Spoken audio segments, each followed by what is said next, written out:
Early December, New York City. And everyone is talking about something. Their lives, but no, something more. Love. They are on the hunt for love. Why? Because they haven't found it. And because they haven't found it, they imagine it. They make it into a myth and chase the myth instead. And that is not love. Meet Frank. Frank's not young. Meet Raina. Raina is young. They become lovers, but Frank winds up back at the fragile altar of his 30-year marriage to Paula. Who'd he pick? He didn't. Now what? Two Irish construction workers dig for the answer in the myth of Tristan and Isolde. Isolde. Do we make our own choices, or does fate do it for us? And in the meantime, all we have is the chase. All I'm doing is just chasing bubbles. Lie down now, brother. That's all there is. Chase on. Run yourself ragged. That's where I'm stuck. I'm stuck in the chase, but I'm not getting closer to anything. We're all chasing bubbles, but the narrator Joel begs to differ. From Triskelion Entertainment and the award-winning creator of the groundbreaking Liminal, the psychological Edward Hopper-inspired hotel lobby, and the worldwide festival pleaser A Cigar at the Beach, comes a new feature, Love is Not Love. Starring Alejandra Gollas, Louise Martin, Tonya Cornelisse, Russell Simpson, Cameron Tagge, and Stephen Keep Mills in this eternal conflict between the erotic and the domestic, between myth and morality, between you and the one you're still looking for. Are you in line or out of line? Chase on.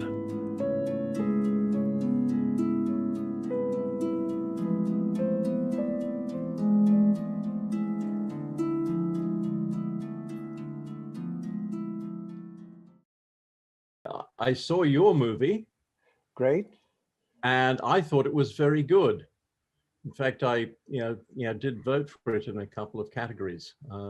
I think it was it felt like a really smart stage play that you rendered cleverly to film, using black and white and evocative New York locations, and a very charming cast. I thought it was very well written. Well, listen, don't stop talking now. That all sounds great. Okay. Yeah, and I just, as I plugged in, I'm sorry for the lighting here. It's the cat jumped on my laptop, broke the screen. I'm using so many things that can happen. Yes, it's like filmmaking, really, isn't it? How long did it take you to shoot it? We shot it in 3 different sections. So it took from June of 2017 to May of 2018. So almost a year. I mean, may I ask more or less what it costs? Well, we were under the SAG-AFTRA ultra low budget agreement, which caps it at $250,000. We did not go over the cap, and I sold my IRA to raise the funds. Oh, good. Well, you're a brave man. Speaking as a fellow retiree, well, you're not retired, well, we never retire, do we? No, we don't. That's not a word in the vocabulary. Well, there's a I haven't made a film for 5 years. Yeah.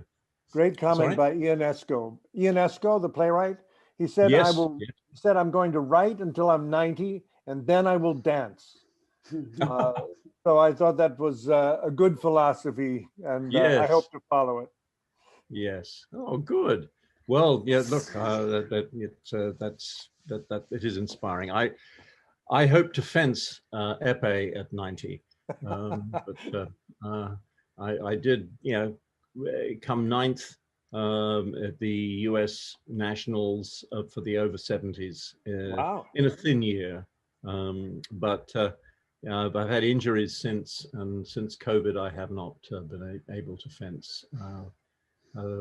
Since really the beginning of the year after my injury. But anyway, well, it'll but be it's time to you've got to have a something that you're passionate about. Yeah. So I haven't made a film for 5 years, so I envy you.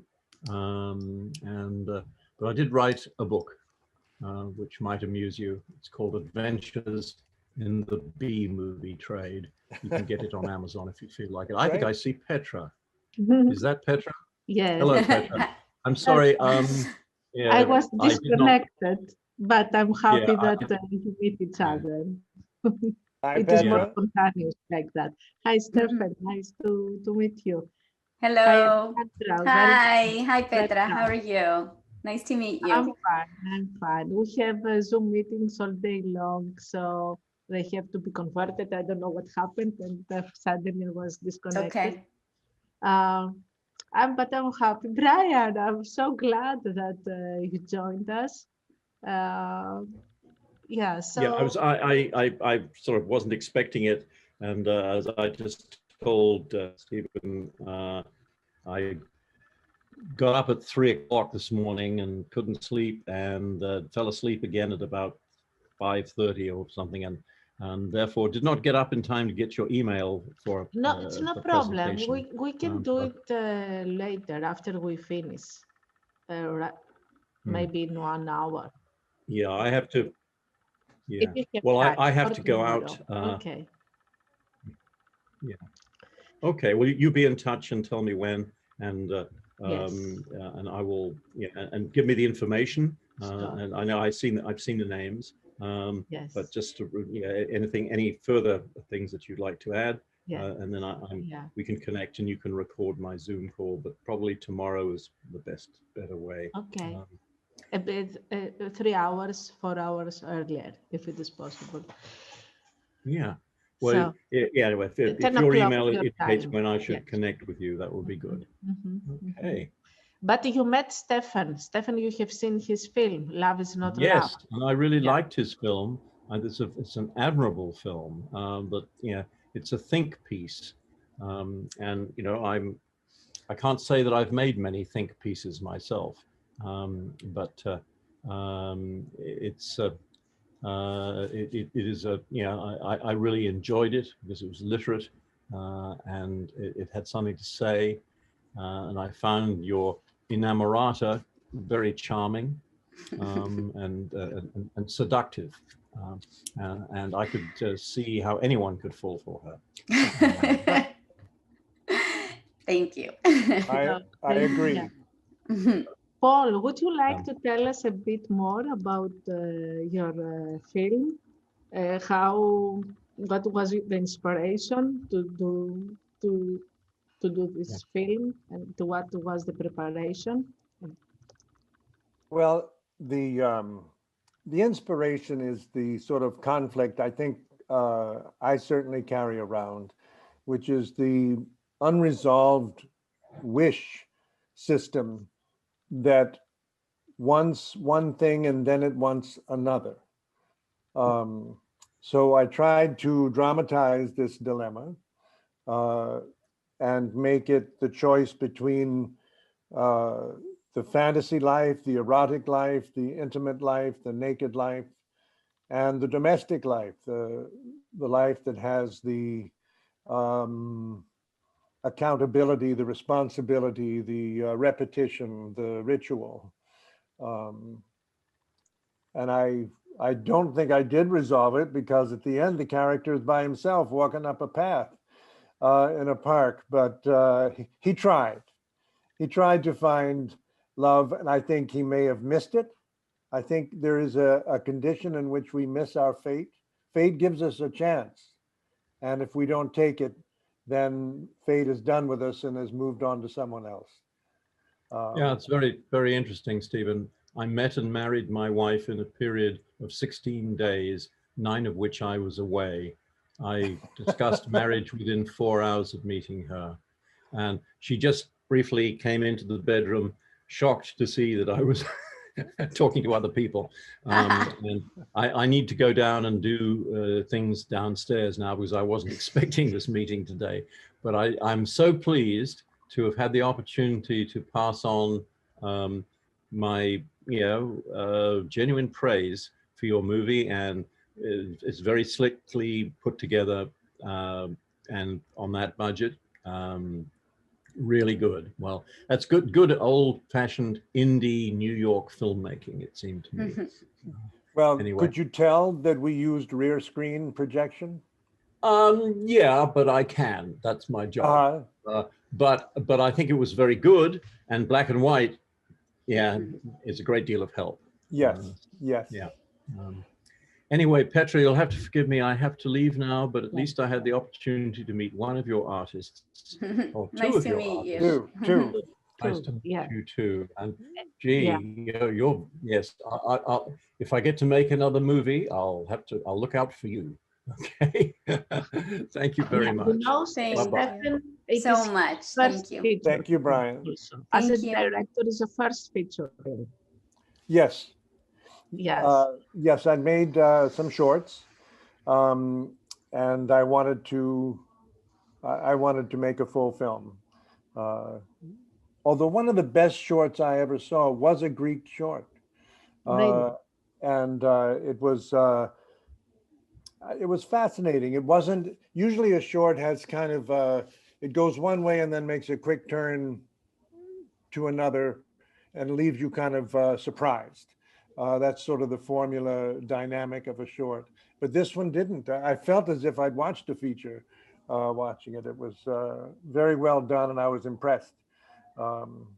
And this is where you learn. You go to festivals and you see other films and you see what can be done, and you measure it against what you have done. And most of the times you learn. Yes. Did you act also in your previous short films? I did. There was a film called Hotel Lobby that was based on an Edward Hopper painting of the same name. 3 people stuck in a lobby of a hotel. And I looked at the painting and I thought, there's so much psychologically going on. What is it? What are they not saying? So I made it up. But I acted in that. But I think that's it for me in my acting career. I will make another film, but I'll be on the other side this time. Yes. Yes, because I wanted to ask you how difficult it was for you to direct yourself, and also to have in mind all the other people acting, and how you managed to coordinate all these things. Well, I took a lot of time to prepare because I knew it was going to be a lot, and I didn't want to tear myself in half. And I wanted to be fair to the actors. Luckily, most of the scenes that I'm in are just with one other player. So we rehearsed a lot and rehearsed with the cinematographer. So we all kind of knew what we were doing. And then when it came time to shoot, I just handed the keys over to the cinematographer, and I became a full-time actor at that point. We looked at feedback, playback. So that we could see, how the scene looked and everything. It's not quite the same as being able to full-time stay behind the camera and watch what is happening. But it was good enough, and the actors were, thank God, so good that I didn't have to worry. But it's a lot. I mean, it's not just acting and directing. Petra, it's also making sure that you've gotten in touch with the caterer and that they're going to bring the food at the right time. So you were the producer too. That's right. Or the assistant producer. And who's going to clean up afterwards? I mean, I had done a lot of what we call in the States waiver theater, small theater productions. So you get used to doing everything. I mean, you find yourself asking, well, who's going to get the props? Who's going to call this person? And the answer is always, you are, so there's a great deal of independence involved, and you just have to claim it. You got to go get the props. You got to let the caterer in. You got to you know, do everything that's needed. I understand very well what you're talking about. Most of the times when the festival finishes, I'm there Yes. to pick up the certificates and what is left because everybody is running away to the party. And they don't even think, you know, but it's part of, you're the doer, you're the maker, you make the festival. And I feel that way about film. I don't feel so much as a director or as an actor, but I'm just making the film, all of it. So whatever needs to be done, I'll do what I'll do my part. Okay, where did you meet Alejandra? Where did Very you lucky, very lucky. Maybe I'll let Ali answer that. Go ahead, Alejandra. Well, we met, actually, he posted a casting submission for another short that we did together.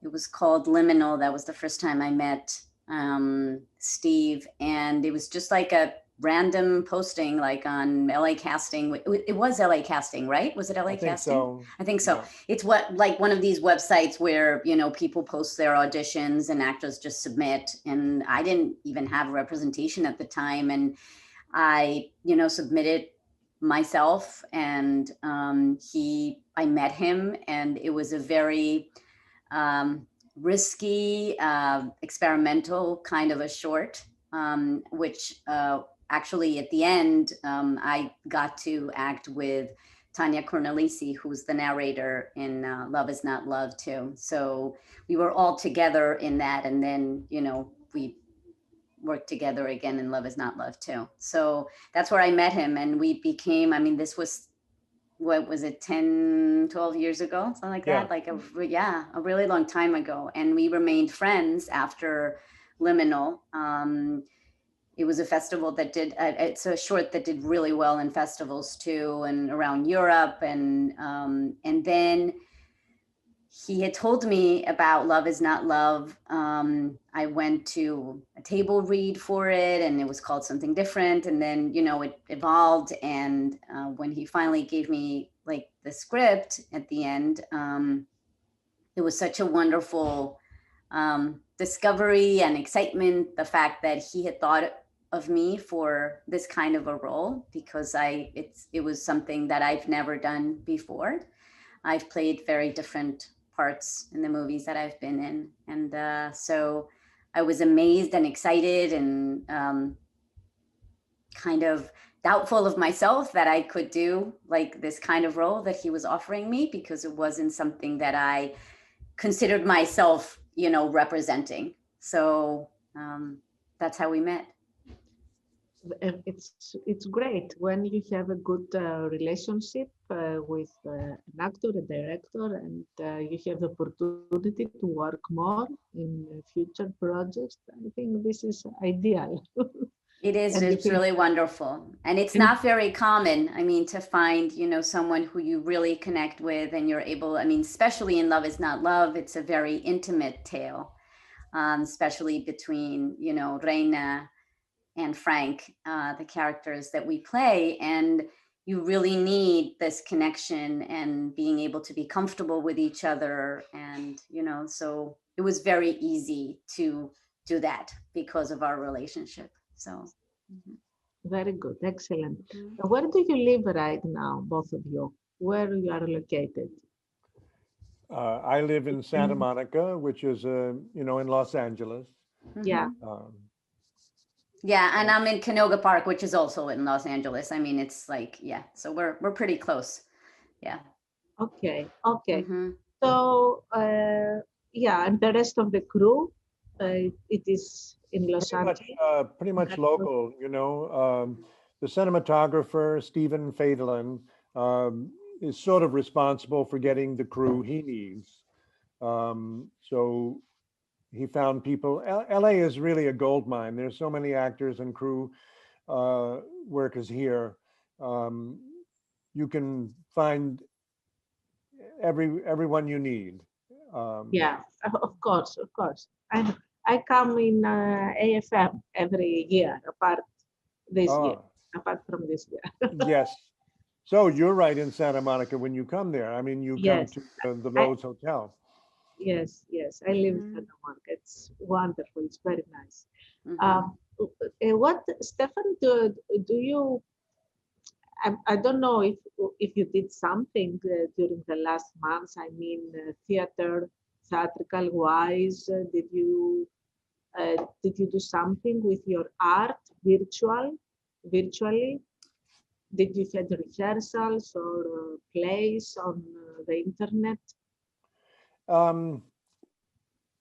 You mean where can you see other things I've done, or I'm sorry. I'm asking you because some actors were a bit active and they were making their own mobile films, and during the pandemic, and they were busy. I'm not that facile, you know. I mean, I'm sort of old-fashioned in the sense that I write a script and do sort of a movie out of it every 8 years. I mean, it's not a quick process. So I don't have anything on, I mean, my website, of course, is on the Apple or those platforms. But I don't write for episodic stuff for that medium, if that's what you're asking. But we have been making, we've been doing, like, based obviously on Love Is Not Love, and since everything became digital and is now, you know, everything is online, we have been doing, like, you know, little snippets of like interviews and connecting it with the movie itself and who the characters are, and, you know, all these kind of things that have been obviously directed by Steve, long distance, you know, kind of telling us what we should do. And then the director of photography, Steve Fadellin, you know, putting it together and editing with, you know, clips of the movie. And so that has been creatively something that has kept us, you know. And that's on Instagram and Facebook. Yeah. Okay, it's good to know that actors more and more are involved in technology, and they don't wait for the theaters to open in order to go on with their art. So Stephen, what do you plan now? What is your next project? Of course, the film has to have to be in a journey in festivals, and theatrical, to have a theatrical release, I believe. But what else do you plan for the future? The film is having a good festival life, and we're certainly glad to be in your festival. Let me just say that. And I want to give you a word of praise because you're very dogged. You made sure that the film was translated into Greek, and that is not easy. So we went back and forth a lot, and finally succeeded in getting you an appropriate subtitled version. So, but that's all because of your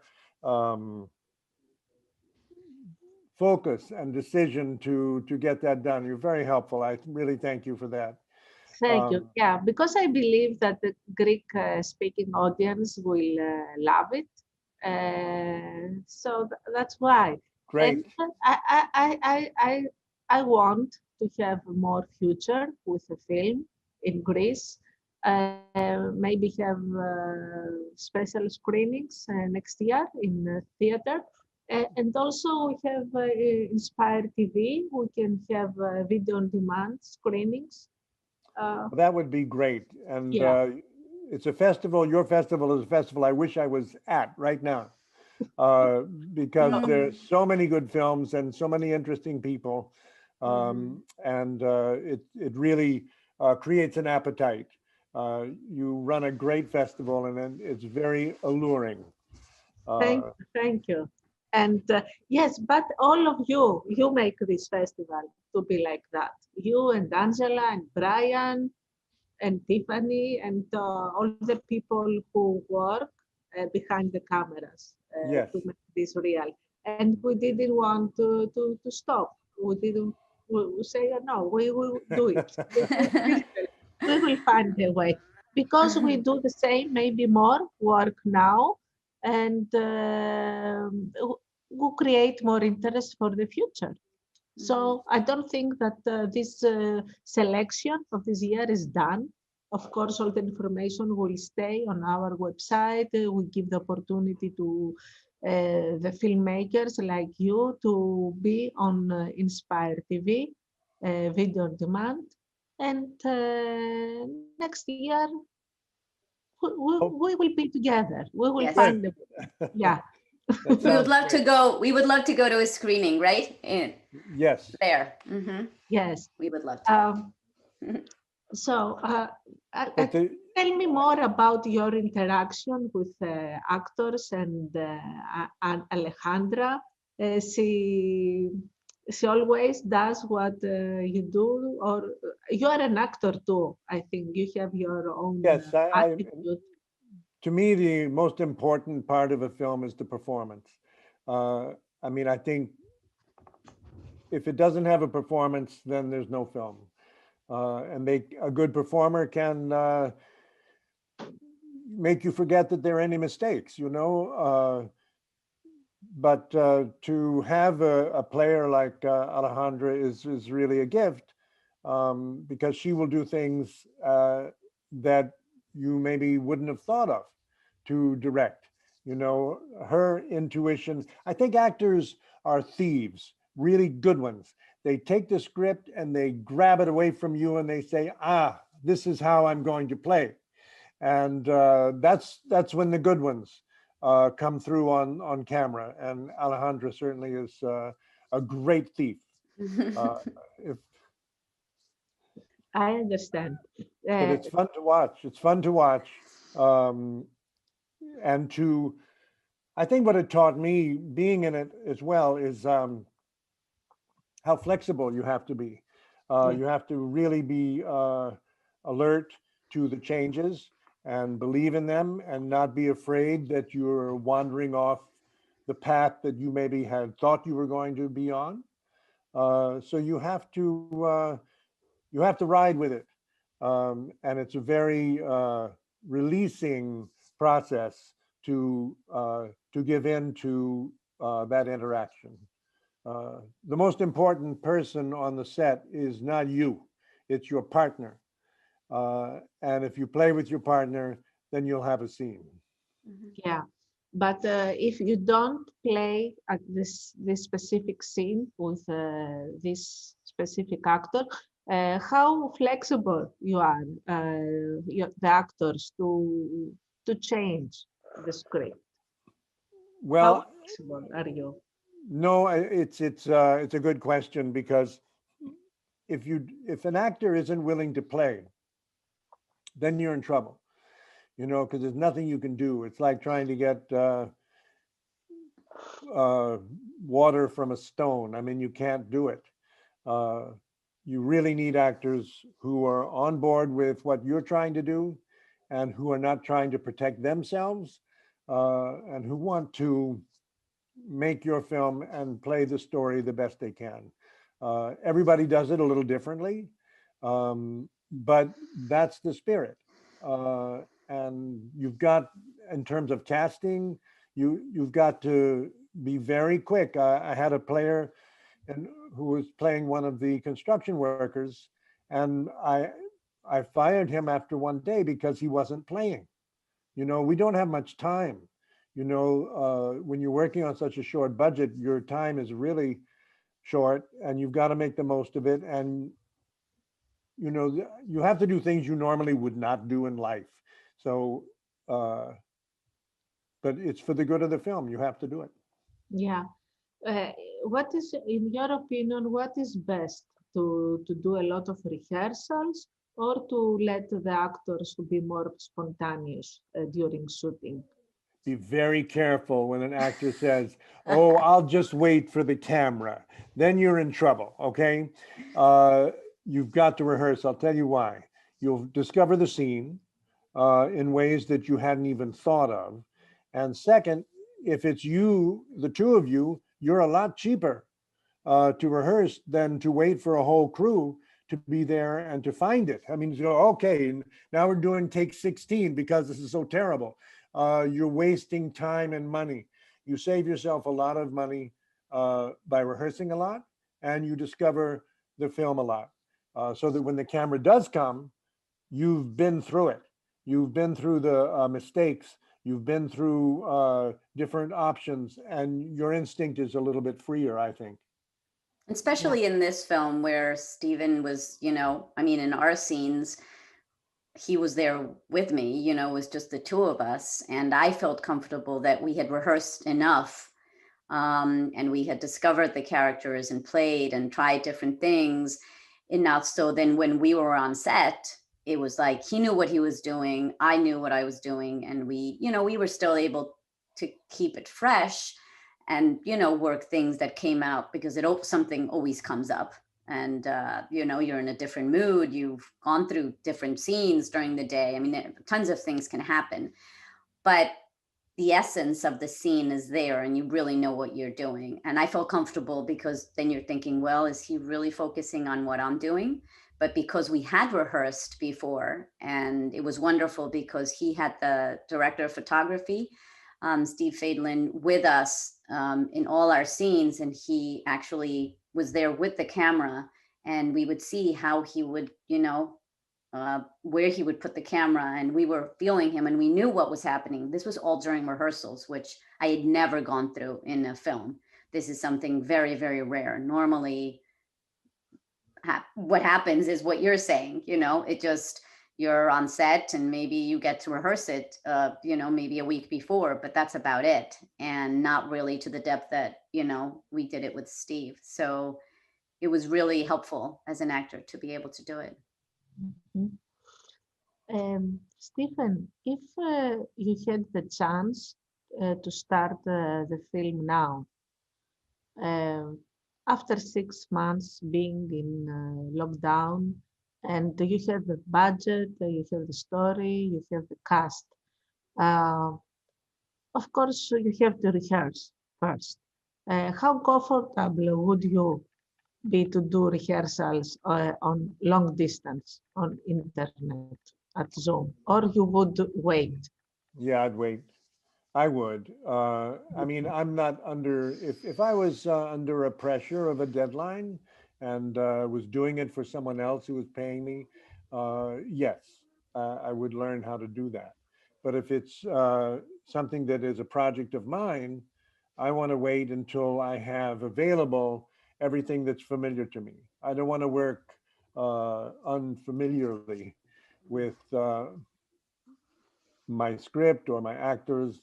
You know, it's got to be back to the way it was for me. How about you? What do you think? Yeah, I think after being 5 or 6 months locked down, and I have the opportunity to do something, to create something new, and I have a deadline and the option to do it on internet, I would try to do the new way. I would try. If I didn't like and I had the opportunity to redo it again, yes, I would consider that. But yes, I think, in my opinion, I would try. Well, I bet you'd be good at it.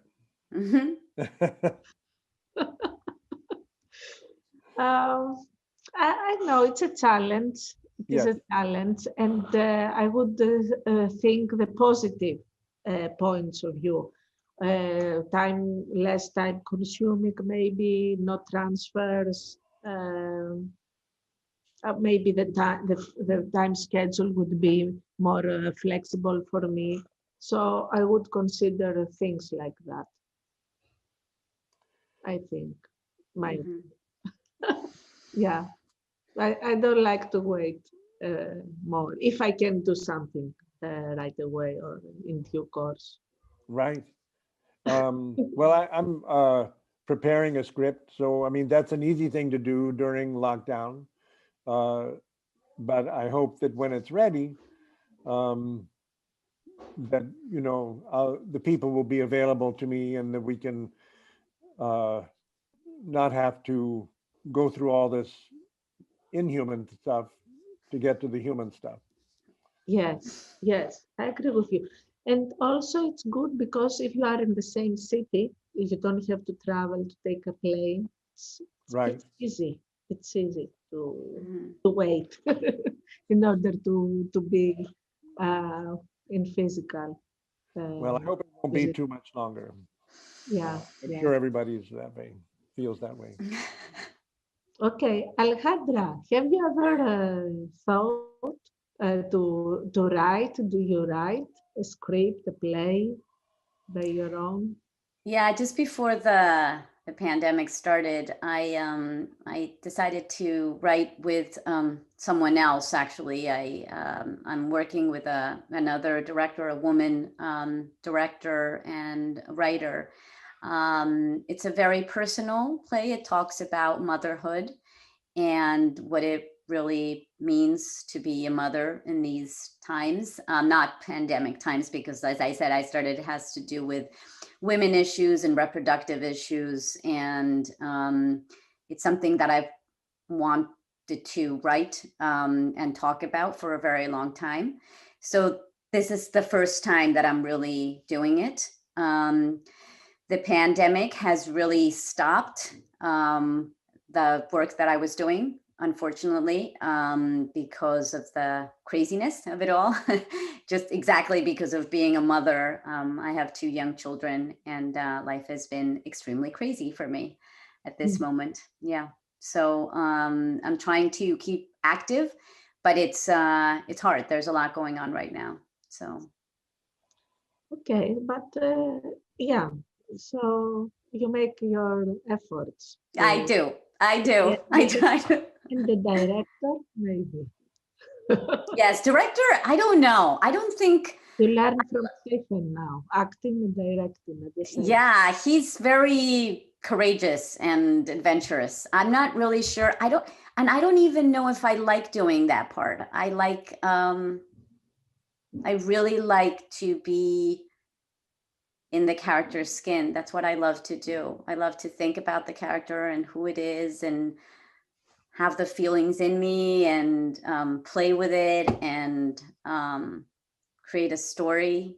That's what I'm really passionate about doing. So, I mean, the writing of this script that I'm, in the process of, I will play the main character, but I'm definitely not going to direct or anything like that. I want someone else, and I feel comfortable as an actor, much more comfortable having someone else kind of be vigilant and supervise what I'm doing. So someone who I trust. So. Of course, yeah. Stefan, have you ever thought this film, the script, Love is Not Love, to convert it to a theatrical play, to be on stage? Is there such an option? Listen, I think a story can find different ways of telling itself. I could see this on stage, yeah. Yeah, me too. That's why I asked you. But it's funny that when you watch it, I mean, like the opening scenes with all the traffic and pedestrians and clowns playing at the street performance, you think that's a play? You need a very good sound designer for that. In order to create the feeling, the sound to visualize that. Yeah. You're right. What should I do that? It's an idea. I've seen plays not so good like this story, and they were on Broadway. So I think a good story has many ways to be told, to be presented. So it's a good story. Well, that's great. I appreciate that, and I will think about it. I definitely will. Thank you for the push. So, thank you very much for being here with us. We had this difficulty in the beginning, but I'm glad that you met Brian. Yes. And, Yes. yes. Yeah. So would you like to add something before we conclude this chat? Ali? Well, I wish that everyone will see Love Is Not Love. And I think, and I've always said it, I feel that it really is a story about trying to find love, not necessarily achieving it. But I think anyone from, different ages and people who've been married for a really long time, or people who are starting a new relationship, or people who are divorced, or I really think that it's a movie that talks about this, human feeling and how difficult it is to sometimes find it because we're looking really for something that we have in our imagination that doesn't really represent what love is, and how difficult it is sometimes in reality to kind of put those things together, what you have and the idea of the idea you have of what love should be. So yeah, I would love people to see the movie. Okay, thank you. And Stephen? Well, I just, I want the people to enjoy the performances. I think the actors are really good. I like the ensemble where everybody plays together. And I think it's a good story, but also that the storytellers themselves are excellent. And for that reason, I would recommend the film. Okay, thank you, great. I would like to ask you more things. I don't know how ready or you are in order to answer. One last question. Sure. Alejandra, Yes. what did you like the most in your cooperation with Stefan? And you didn't expect to do that. Something happened and you didn't expect to have such a reaction. And you, Stefan, the same for Alejandra. Mm-hmm. Well, definitely, I mean, one of the most challenging things for me, as I said in the beginning, when I read the script, and my character is extremely sexual, and that is her, that is her focus throughout the movie. I was scared to read it. I was like, wow, how do I play her? Who is this person? How can she do what she does for a living? And what are her motivations? Why does she do it? And how can she go through life doing what she does and not, I guess, connecting with the people that she does along the way? So for me, that was the first thing that catched my eye. And I think what I was able to find through rehearsals with Steve that I wasn't maybe focusing on in the beginning was really the human part of the character. I mean, the sexual part played well with what was happening between the two characters, but wasn't necessarily the main theme. What was important is these two human beings who were connecting, who were very lonely and needy, and were missing this part of, each of them in their own way, were really just needing to be loved. And I think that's what makes their story very powerful, because the sexuality in it is kind of in a secondary, I think it's a secondary aspect. Really what's important is them trying to connect and unfortunately not being able to, and how to try to figure that out. So I think that was for me a revelation during the rehearsals, finding that that humanity in her, and not this, you know, stereotype of the call girl or the, you know, the prostitute, or, you know, it was something very, very different. And that was very interesting for me to find. Okay, thank you. Mm-hmm. Thank you, Stefan. Well, having worked with Alejandra in the short piece, I saw a lot more in her than she was playing. She was playing sort of secondary parts. I mean, the friend or the scientist, or I don't know. It wasn't her, and I wanted her to really get a part she could blossom in and show exactly how strong a player she is. I knew she could do it. And I remember the first day we had a costume fitting, and she put on one of the costumes of Reina, and it transformed her. She began to walk like Reina. She sat on the couch like Reina. I mean, I could see the character seeping up into her, you know, and that is fabulous. I mean, I had to prove it to her that she could do it. And I knew she could, and she delivered.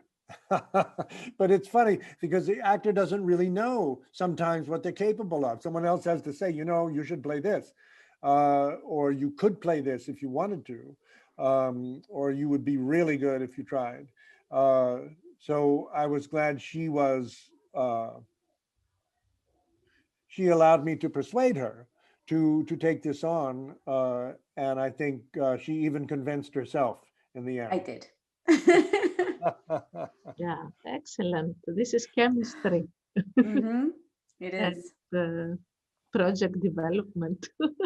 Yes, no, I feel that it was an experiment, that we all had that sort of work ethic to play. You know, we weren't trying to protect anything. We were trying to discover things. And that's the best way to rehearse. It's the best way to perform.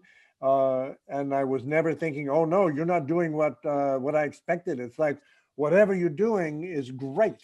You know, once you get in sort of the intuitive line with the character, you don't make mistakes. There's nothing you can do that's wrong. And it's just up to the camera to catch it. And we did. And that was a thrill. Thank you. Thank you. So you have a good, very good material, a very good relationship, very good story to tell in different way. So, yes.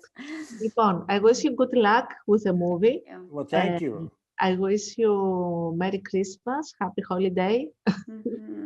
Well, Merry Christmas to you. And my last question to you is, are we going to get an invitation next year to come to Corinth?